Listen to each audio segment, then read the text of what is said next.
উচ্ছ্বাস বারবার মনে করিয়ে দিতে চাই আসলে এই আনন্দ কিংবা এই উচ্ছ্বাস কিংবা এই ব্যাপক অংশগ্রহণের পেছনে রয়েছে অনেকগুলো প্রাণের হত্যাকাণ্ড, অনেকগুলো নিহতের ঘটনা। একজন আবু সাঈদের ছবি সকলের কাছে আসলে স্পষ্ট হয়েছে যে বুক চিতিয়ে কি করে দাঁড়াতে হয় বন্দুকের সামনে, বন্দুকের নলের সামনে, এবং কি করে ঝাঁঝরা হয়ে যায় বুক। আমরা খবরের কাগজে পড়েছি একজন সন্তানহারা পুলিশ সদস্য, তিনি তার সন্তানের মরদেহ দেখে তার কোনো এক কর্মকর্তাকে জিজ্ঞেস করছিলেন যে আর একজন মানুষকে মারতে আসলে কত গুলি লাগে। এরকম অসংখ্য ঘটনা। একজন বাবা বলছেন সন্তান ঘরের কক্ষে নিরাপদ নয়, তুই তো কোথায় নিরাপদ? এমন অনেক ধরনের প্রশ্নের উত্তর আসলে খোঁজা প্রেক্ষিতেই এই এক দফা উচ্চারিত হয়।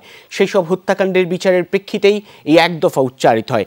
1 জুলাই অর্থাৎ 1 জুলাই কোটা সংস্কার আন্দোলনের দাবিতে বা যৌক্তিক সংস্কারের দাবিতে যেই কর্মসূচি ঘোষণা করা হয়েছিল বৈষম্য বিরোধী ছাত্র আন্দোলনের পক্ষ থেকে, সেটির ধারাবাহিকতায় আজ এই এক দফা এবং মার্চ টু ঢাকা। গণভবন এলাকায় আছেন সহকর্মী রাসেল আহমেদ, যাচ্ছি তার কাছে। রাসেল, কি বলবো, আমি আসলে আমার ভাষায় এই অভিজ্ঞতার কথা, এটি অবর্ণনীয়। আপনি নিজেও বলছিলেন যে আপনার অভিজ্ঞতায় এমন চিত্র ঢাকার পথে দেখেননি। এমন চিত্রকেই গণভবনের সামনে দেখা গিয়েছিল কিনা আমি জানি না, জ্যেষ্ঠ নাগরিকরাও বলতে পারবে কিনা দেশের ইতিহাসে। আপনি যা দেখছেন, আমি যা দেখছি, সাধারণ মানুষ টেলিভিশনে পর্দায় কয়জন আছেন জানি না, কেননা সকলেই পথে নেমে আসা মানুষ।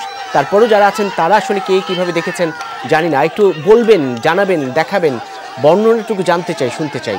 রাসেল আহমেদ। রবিন, আপনি দেখতে পাচ্ছেন আমার সামনে যে একজন সোফা মাথায় নিয়ে উনি আসলে উল্লাস করছেন আসলে সোফা মাথায় নিয়ে।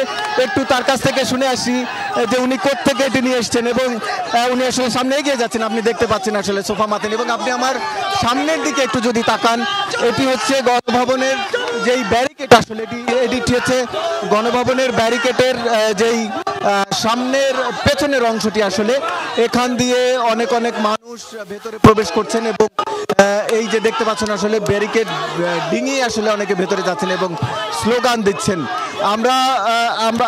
আমরা আসলে এখানে এতটাই মানুষ এবং মানুষের উল্লাস যে কথাটিও বোঝা যাচ্ছিল, এবং তারা সবাই উল্লাস প্রকাশ করছেন আসলে। এবং দেখতে পাচ্ছেন যে সামনের দিন আমি কিছুক্ষণ আগে দেখেছি, এছাড়াও যেদিকে আসলে গণভবনের অন্য কর্মকর্তা কর্মচারী যাদের যা পাচ্ছেন আসলে অনেকে নিয়ে যাচ্ছেন, আমি চেয়ার নিয়ে যাচ্ছেন, এবং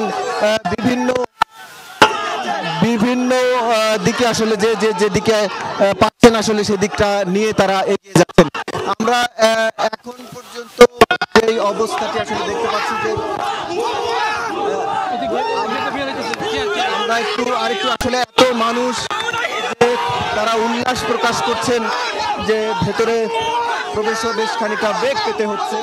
আমরা একটু সামনের দিকে যাওয়ার চেষ্টা করি যে